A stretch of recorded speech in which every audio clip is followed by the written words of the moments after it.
1950년 어느 봄날, 대구 조양회관에는 평소와 다른 분위기가 감돌고 있었습니다. 전쟁이 한창이던 그 시절, 도시 곳곳에는 피난민이 넘쳐났고 군인들의 통금 경고가 거리를 메우고 있었습니다. 그러나 그날 조양회관만큼은 일시적이나마 전쟁의 공포로부터 분리된 듯 조용하고 정제된 분위기를 풍기고 있었습니다. 행사의 명분은 군장병과 민간인의 문화교류였습니다. 시 낭송과 노래, 간단한 연극이 이어지는 순서 속에서 한 남자의 시선이 조용히 한 사람에게 닿았습니다. 군복을 입고 행사장 뒷자리에 앉아있던 박정희 대인은 단정한 차림으로 책을 펼쳐든 여성을 바라보고 있었습니다. 그는 유경수였습니다. 중북 옥천에서 태어나 도도하면서도 조용한 성품을 가진 여성이었으며 당시에는 교육자였던 부친 육종관을 따라 대구에 머물고 있었습니다. 유경수는 이따금 눈을 들어 무대 쪽을 바라보다가 고개를 숙여 책에 집중하곤 했습니다. 박정희는 그 정숙한 태도와 깊이 있는 눈빛에 그날로 강한 인상을 받았습니다. 행사가 끝난 후 박정희는 육종관에게 정중히 인사를 건넸습니다. 따님이 참 인상 깊습니다. 라는 그의 말에 육종관은 조용히 고개를 끄덕였고 유경수는 예의 바르게 웃으며 인사를 받았습니다. 며칠 뒤 박정희는 유경수에게 직접 편지를 보냈습니다. 편지는 군대식 보고체와는 거리가 먼 문학적인 어투로 가득했습니다. 당신의 조용한 눈빛과 단정한 자세는 전장의 혼란 속에서도 내 마음에 평화를 가져다 주었습니다. 전쟁이 끝나면 다시 뵙고 싶습니다. 유경수는 처음엔 편지를 조용히 접어 책상 서랍에 넣었습니다.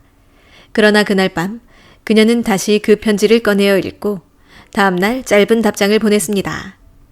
세상에 조용한 곳이 있다면 그것은 누군가의 마음일지도 모르겠습니다. 조심히 지내시길 바랍니다. 이 짧은 문장을 시작으로 두 사람은 편지를 주고받기 시작했습니다. 그들은 서로를 이름 대신 당신이라 부르며 감정을 조금씩 드러내기 시작했습니다. 1950년 6월 한국전쟁이 발발하자 상황은 급변했습니다. 박정희는 군의 작전부서로 발령받아 전선과 후방을 오가야 했고 유경수는 대구에서 부친과 함께 피난민을 도우며 생활했습니다. 두 사람은 직접 만날 수 없는 상황 속에서도 편지로 마음을 이어갔습니다.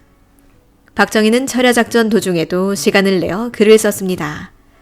오늘은 피난민 열차가 지나가는 걸 보았습니다. 그 중에 남아 당신처럼 조용히 손을 모으고 앉아있는 이들도 있었겠지요. 문득 당신의 얼굴이 떠올라 손이 떨렸습니다. 유경수도 짧은 편지를 보냈습니다. 소식을 들을 때마다 안도합니다. 나는 요즘 매일 식물처럼 정해진 하루를 반복하고 있습니다. 그 와중에도 당신의 말이 위안이 됩니다. 전쟁은 쉽게 끝나지 않았습니다. 피난과 폭격, 인민군의 진주와 유엔군의 반격이 반복되는 속에서도 그들은 누군가를 기다리는 마음만큼은 결코 무너지지 않았습니다. 그들의 연애는 데이트도 사진도 없는 연애였습니다. 오직 편지와 마음의 리듬으로 이루어진 사랑이었습니다. 1951년 겨울, 박정희는 대구 인근으로 배속을 받아 잠시나마 후방에 머물게 됩니다. 그는 휴가를 받아 유경수의 집 근처를 찾아갔습니다. 예고 없이 찾아온 그를 본 유경수는 당황했지만 곧 조용히 차를 끓였습니다. 그날 두 사람은 단둘이 오랫도록 말을 아끼며 앉아 있었습니다. 박정희는 당신 얼굴을 잊지 않으려 펜을 잡았지만 오늘을 직접 보니 내가 참 외로웠구나 싶습니다. 라고 말했습니다. 유경수는 말없이 고개를 끄덕였습니다. 그리고 마침내 그가 내민 작고 낡은 반지를 받아들였습니다. 아직 결혼을 이야기한 것도 약속한 것도 아니었지만 그 순간 두 사람은 더 이상의 언약이 필요 없다는 것을 서로 느꼈습니다. 두 사람의 사이가 깊어지자 당연히 유경수의 가족은 관심을 갖게 되었습니다. 그러나 문제는 그리 단순하지 않았습니다. 박정희는 이미 이혼 경력이 있었고 게다가 당신은 전쟁 중으로 그의 장래도 불투명했습니다. 육종관은 정중하지만 단호하게 말했습니다. 영수는 내 딸이요. 이 험한 세상에서 지켜주지도 못할 사람이면 차라리 멀리하는 게 좋을 것이요. 박정희는 침묵했습니다. 그리고 그 밤 다시 편지를 씁니다. 당신의 아버님 말씀은 옳습니다. 나는 가진 것도 내세울 것도 없습니다. 하지만 내가 약속할 수 있는 단 한 가지는 당신을 끝까지 존중하고 지키려는 마음뿐입니다. 며칠 후 박정희는 육종관의 집을 다시 찾아갔습니다. 그리고 정식으로 고개를 숙였습니다. 허락해주지 않으셔도 좋습니다. 그러나 그분을 포기하진 않겠습니다. 이 길이 고생길이어도 제가 책임지겠습니다. 그 절실함은 가족들에게도 조금씩 감동을 주었습니다. 연애 시절 내내 박정희는 유경수에게 화려한 선물을 준 적이 없었습니다. 그러나 그는 자주 작은 꽃이나 자필시 몇 줄을 적은 종이 조각을 선물하였습니다. 하루는 백합 한 송이를 신문지에 싸서 그녀에게 건넸습니다. 당신에게 잘 어울릴 것 같아 데려왔습니다. 유경수는 그 꽃을 유리컵에 꽂아놓고 매일 아침 바라보며 웃었습니다. 또 한 번은 박정희가 군 작정 중 휴전선 근처에서 발견한 작은 조약돌을 손수 씻어 그녀에게 건넸습니다. 이 돌처럼 오래 변치 않겠다는 의미로 드립니다. 그것은 보석도 아니고 시계도 아니었습니다. 그러나 그 돌은 그녀의 책상 위에 오랫동안 놓여 있었습니다. 1952년 말 박정희는 군 내부의 재편 속에서 소속 부대가 변경되고 잠시 직무 정지 상태에 놓이게 됩니다.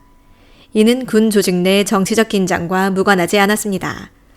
박정희는 이 시기를 무직도 아니고 재직도 아닌 어정쩡한 공기 같은 시간이라고 표현하였습니다.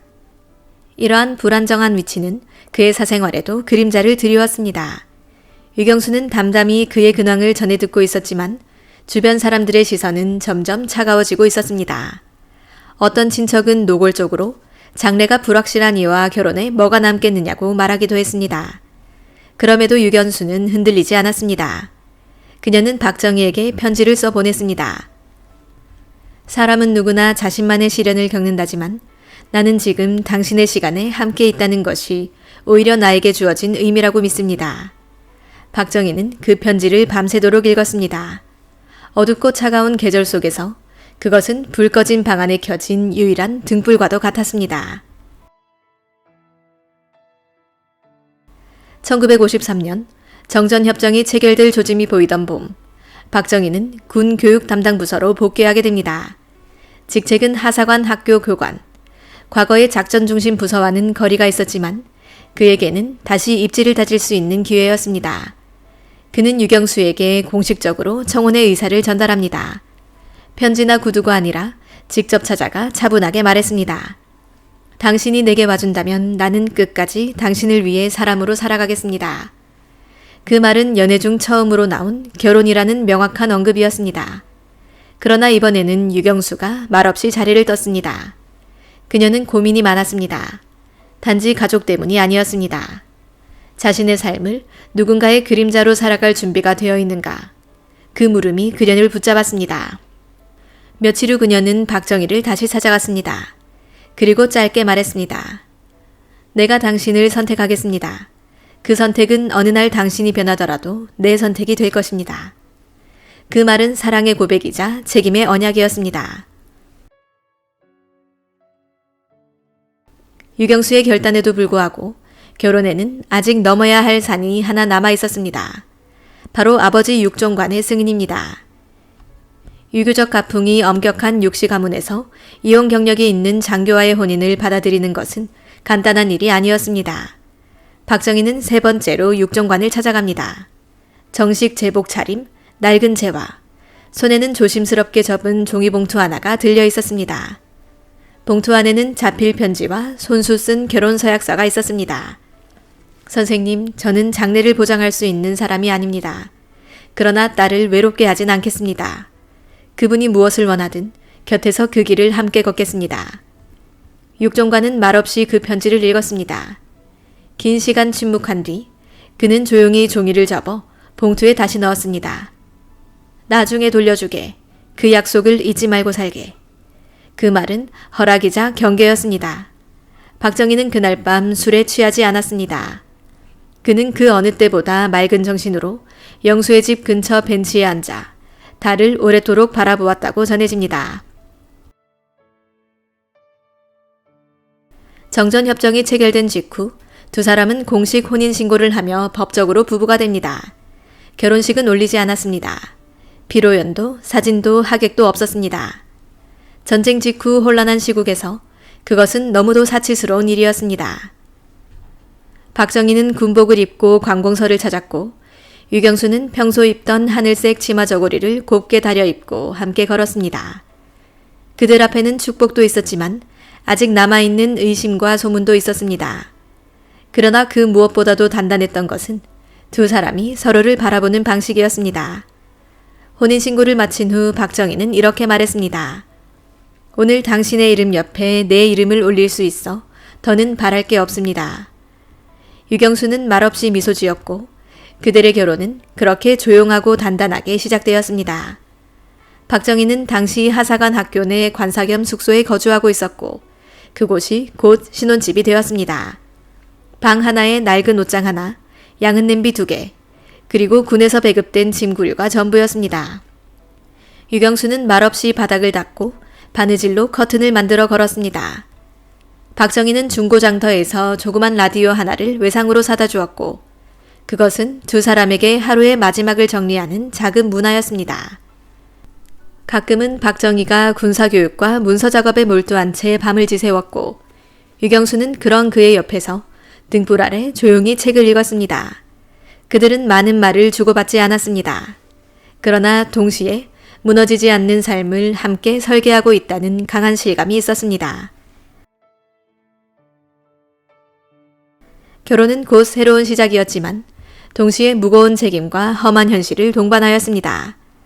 박정희는 점점 군 안팎에서 눈에 띄는 인물이 되어가고 있었고 유경수는 그 옆에서 언제나 조용한 걸음으로 따라갔습니다.